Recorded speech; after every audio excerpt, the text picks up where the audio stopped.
Hi ma'am video hapta basi koi re ko hadak marak se ma'am thabak chili sum hire re ko video hapta basi koi re maramadu na ko ngasi se aina sum nung ti gi ko nung dang da tawjaba skin care se ma'am da uchara ke no na skin care tawrakpa hawrakpa singi su karana ba ko aduga question comment da ko ma'am hangbiri ba ko hogi cleanser ga face wash ka se confusion oi ba hai tare ma'am ado cleanser ga face wash ka se ma'am confusion oi bi ga lo ba ko sumna hangbiri ba ko che cleanser se tawlo raga muka face wash tawdoira kamai ko natte ko cleanser sina ready face wash sina bagi darkar ta de face wash sina ready cleanser sina bagi darkar ta de ani dugi marak tu ko ama khatang tani aba khone sina doise cleansing to ba bese mai ta thupi ba aduni ko mara madu no ko ani sidagi apam ba ko cleanser sina ba pamira natroga face wash sina ba pamira somni mathaka leire ko mayam ado ani se punna sina ga tabanatte ama khak sina raga sum yare ahan bada ko ai kina hujik tawdise nungthang jidi mayam double cleansing tawdani maram de kuna ko ayuk tagi sum sunscreen kai ka to layer me ama ko to salidna ko sana double cleansing to base amna important oi me am nung thang da ko ayuk tadi mathau da de ba ko cleanser ma labar sum ta thok pa yai ado nung thang da di double cleansing to bagi se darkar tai ko me am makeup to rasu adu ko makeup to draga su me am ai ko sunscreen se layer me am to sulak pani na ko ko yi sunscreen se ko yi normal ko yi cleanser draga face wash ko sina ko yi fazana lok pangam de hai ba ko me am maram adu nei ko na fazan to na double cleansing se tawduni mayam double cleansing haibadi mayam anirak face wash tabadu natte ko oil base oiba ahan bada ko ko oil oiba oil oigera natraga micellar water oigera ko market में आम fungi ने बको मैं आम double cleansing दो P दमकता दुगा मथक सु थोन जरा मनी करम बसुम सिना बया है बदो खरा अफोर्डेबल ओय बदको सिगी जुडियो गी माइसेलर वाटर से मैं आम सिगी से सिना बया है सु फजना को मेकअप से रिमूव तो बको अदुगा हौजिक आइना सिना रिबसे सिगी डॉक्टर से moringa and vitamin C cleansing oil asigi se hojik sinari ko mayam sigi ko adugi heavy makeup to adusu adugi adi phasana tawna sum mana patan tawna lok thupi hai tare aduga aina yam sina ba aduga hadi sum sina rak ko garnier gi micellar water do adu sina ba yai kai de adusu yam affordable oi bada amadi yam affordable option ni ko asigum ba ko oil sina raga mayam amuk hanna se sina ba gi darkar ta de ko micellar water sina gera oil sina gera som ya pam gi ko ani sidagi ama sinna biro ahan bada sinna ko gi chaha tak mai da leiba makeup khangde makeup to romba khangde aduga makeup to da tar sum amai na haija gre sunscreen der ba khangde ko adu do phajana lok thok pirani oil sinna ba raga na kut to ko lawraga sum massage so bigari me amai huju uchra ke ba ko aduga micellar water sinna ba raga na ko aron pet phang mane ba ko me am yang hala ke sigi to lips ki ni ke sam tang da mi ko mong na sum phang mani cotton pad se smai to was low ba yai adasta khitang khada bi ra ko sida ko ki micellar water se asida ko micellar water se khitang khada bi ra ga ai se smai sum chen do pi ba ko aduga sinata bi da ko oil sina ba ra ga na ko buji ga jum uchi ahal ba da ko oil natraga micellar water na phajana mai sin do pi ra ni ko adugi madum da koina cleanser amala ra ga ta thok dini me am cleanser se somgi skin type ki madong ne lobi ro ko adi me am products ing do di ko aina hojik sum sina ba me am khara uchera ke ko aina hojik me am sina research gi CeraVe gi ko sigi CeraVe gi cleanser se me am sigi se me am na tang da video home to na fangani Nykaa Amazon da fangani nungai yam nungai me am uring thungba mai adagi oily skin ki ore ko yam nungai sin ba me am hauji skin je me am uring se am thunge aduga skin je combination oy ko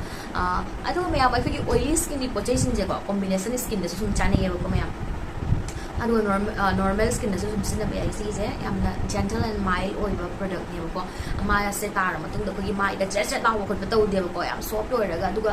mai se ko yam seng dok pa yam clean oy ba gi ko gi satisfied oy ko do ado oy ko me am aduga me am sigi Cosrx ki salicylic acid daily gentle cleanser sigi sum yam na nungai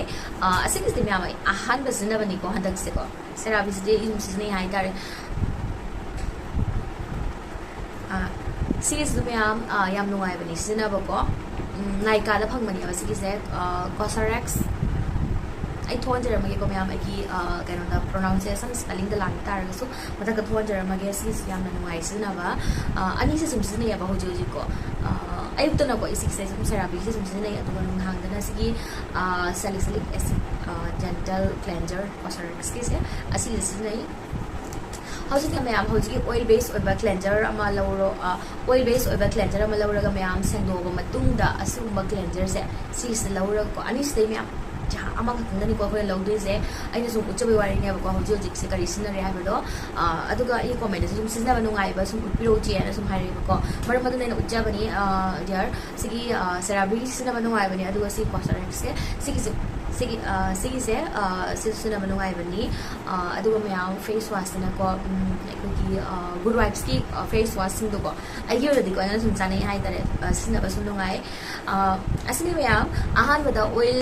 base oil ba ahan ba da oil la mai sing do ma dung da cleanser se malora ko mai se patna ta thok pi ga ne ko adui matung da ko na sum toner serum kai ka tai dui ne ko ai ju ujara ke mayam mathang I hope mayam khar sum confusion lai ba ko da clear ram ga dai na khan jai hauji ko ai mai kai sum ke de ba ko mai da tai ba ko pam ma tau de just ai skin care to ga lai ko yugi moisturizer serum toner sunscreen adu ko mo da ko adu sang da pai da ma ta an ba da ahan da mayam ase ama ani ko ai mais de me mais sau ne ko ani pam ahung gum sum sin ne ai tare me am ado sum mai gi mathak ta depend ore ko pora ga di sum khara sum kui ne chat kani hai tare khara sum kui ne chat kani hai tare me am si su am na affordable price ne ko Naika da su pangani Amazon da su pangani me am laure me am laura ga sumai na khut chi ga san dok perani adu ga sumai na sum tai ba ha di check do pa horani massage to horani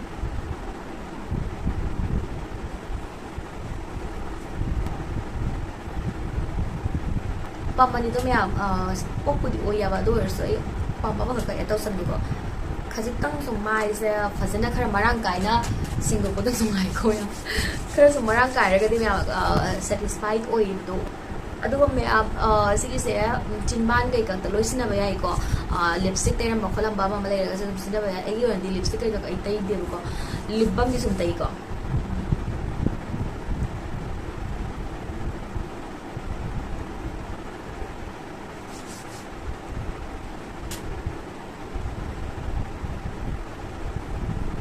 oye ba ko dona ai sigi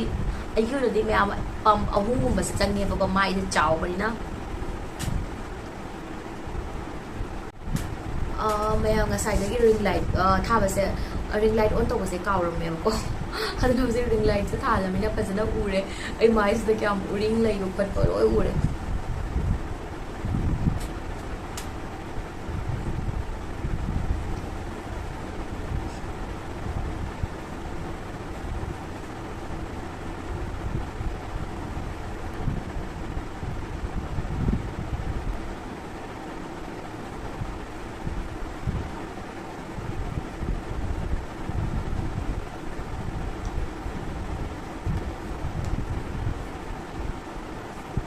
em ngak sam kai kak to du sum chen do pa ai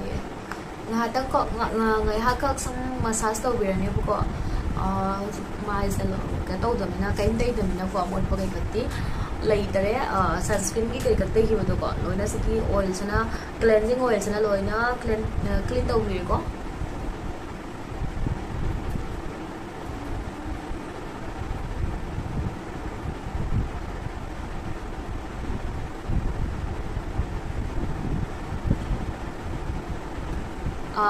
mayam sumana massage card piro matung da ko hojik yam soft oiba rumal ko hanky gai gumba malawra ga phajana dai thopi bayai natraga isin na samtho ga sum lakpa yai ko agi wena di ko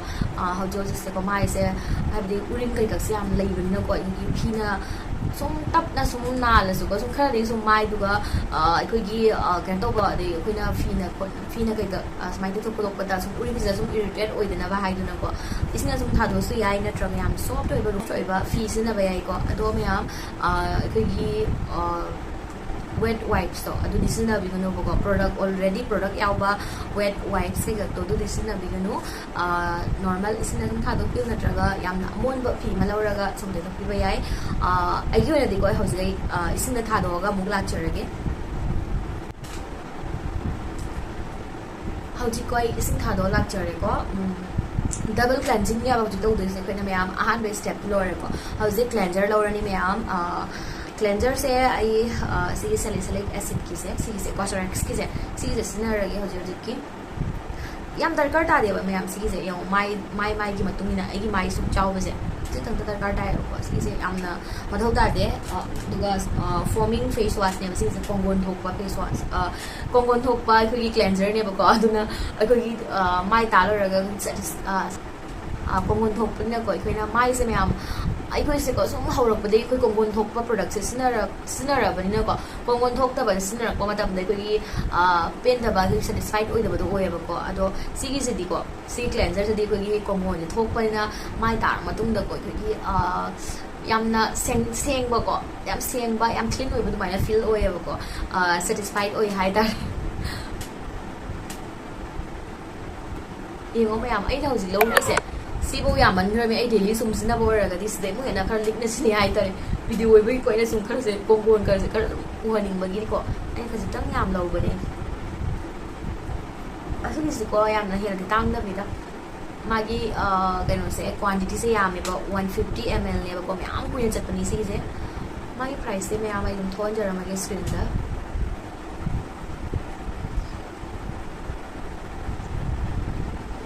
ना फेन high को खर याम तंजले खतंग थानी अदुगा normally फेन T सुम अदुगा skin smile face wash तो बो दा बात सुम तो फेन खा तो नो आई ना वीडियो बगी सुम साइन नो फेन खा तो बो ना सब सी फेस वाश से को मैम सी क्लेंजर से सुम क्या कुइ तो हाई तो कोंगोन से को सुम वाटर पनी हाई तारे फजना मसाज सरो खा मसाज सरो मदुन को कोंगोन से सुम वाटर या सुम खंगन या ओ यारे क्लीन ओरे हाबदो दु मतम दुगा सिना सुम थादो पिरो मैम से दि कोइ कोइना फिया चोटना के फिया चोटना के देथोक तबि को इसिना फजना थादो पिरो को होजे इसिन थादो लाक्चर इसिना थादो लाक्चर होजि को सिदा सुम लोरे को डबल क्लेंजिंग तो बसे ma'am I hope ma'am double cleansing कमाइन तो हाबदो खंग दबले रमगसु क्लियर होरमनी को अदुगी मदुंग द मैम आइना होजि तो दिसे फे होजि तो दसे मैम फेस आइशिंग तो बसे सिसे मैम होजि तो यादे गिदि ननते को असिगे से मैम कंपलसरी तौदबा यादे गिदि लेते अदुबु को होजि फेस आइशिंग तो बगी काना बस याम लेखरे मैम वीडियोस लोइना का तो रेडी याम सांगरन वीडियोस मैम गूगल दा सुम येंग बयाई को होजि कान जदि यूट्यूब गूगल से लोइ फंगबनी अदो फेस आइशिंग तो बसगी सु काना बयाम ना लई मर मदुना होजि कान से साजु याम साइदो ना नुंसे याम नुंगाई फाव गाय तारे अखोगी स्किन थेंग मतमदा टेंग टेंग सम लाव नुंगाई हाइ तारे अदुगा स्किन सु काना बनिना को सम तो बयाई होजि फेस आइशिंग तौरगे कमाई तौनि हाबदो मैम येंगिनरसि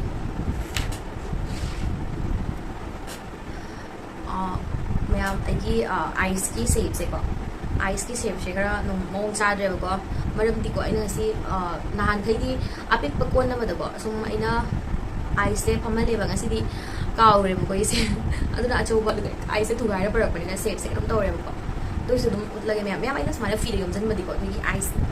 पाइरा को इंगिदना को इंग बनी को कोइ फजन तै को जन नुगाइ देव को अदुना फी अमना स्माइला जा पिदेक जा क्लीन होइबो को असुबा फी अमना स्माइल अब आइबी रो दुगा स्माइल सम तो बयाई आइस तो बसे हदा हाइ को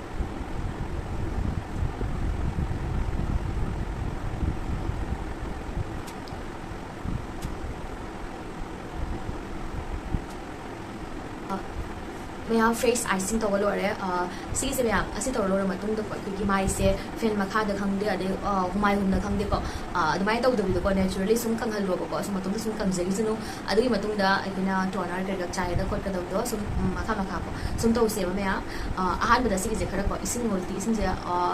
तारिदना को खरा सुम कंगिजनबको अदुगी मतुंगदा toner Amu तैदोइनी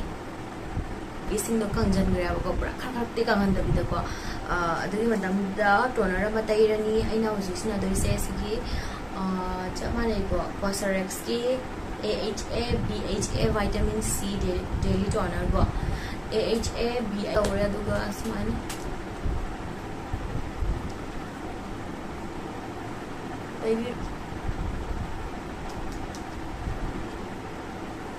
toner se khara chupsangra matungda serum amuk tairani tamai 10% zinc 1% sise myam sinai ko agi se ani shuba bottle ne gi ahan baiduna 30 ml ne adu taina loigre aduga second purchase ne sise let's check to birani ma'am niacinamide से skin यामना कानाबा PV ना हाइबको माना दाग दु हंदा हनबा मा लो याम फाहले अदुना आइगी वना दिगो ma'am से के पम अनि अमा अनि अहुम आइगी वना दि मैम अहुम को अहुम रोम चंगे बको माइसना चावबनी अदुगा सिगी से मैम डायरेक्ट माइदे थादा दबी दको बिगी समाइना लविरो अदुगा खजितंग समाइना नहीं खाई भी रखो अदुगा सुनते हो यार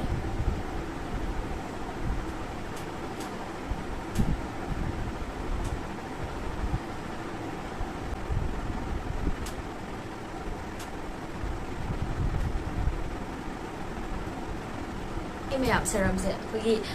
चुपसन मतलब याम चंगे बको Assam तैरगा ngahak manungda chupsan yai tare aduna sum nungai double cleansing tawre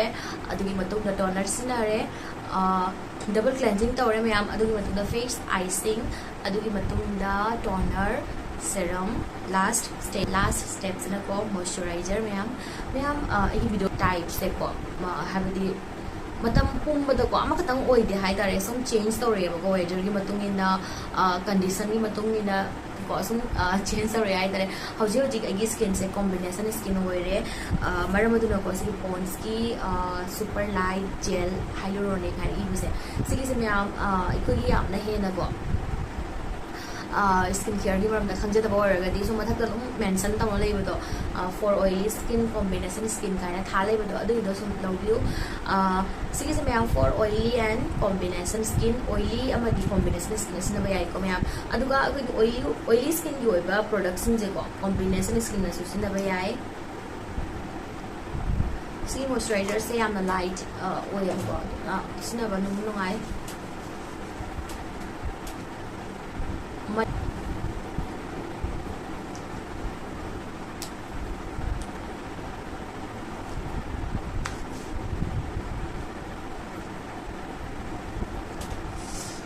ngaksan lu tay ba kaw no aduga kut sa da sum nan jen bera mo ko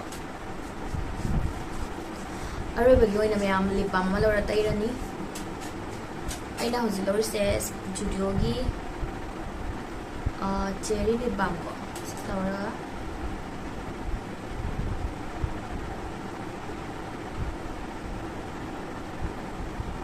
mayam lip balm sa tay ba kaw no ko mayam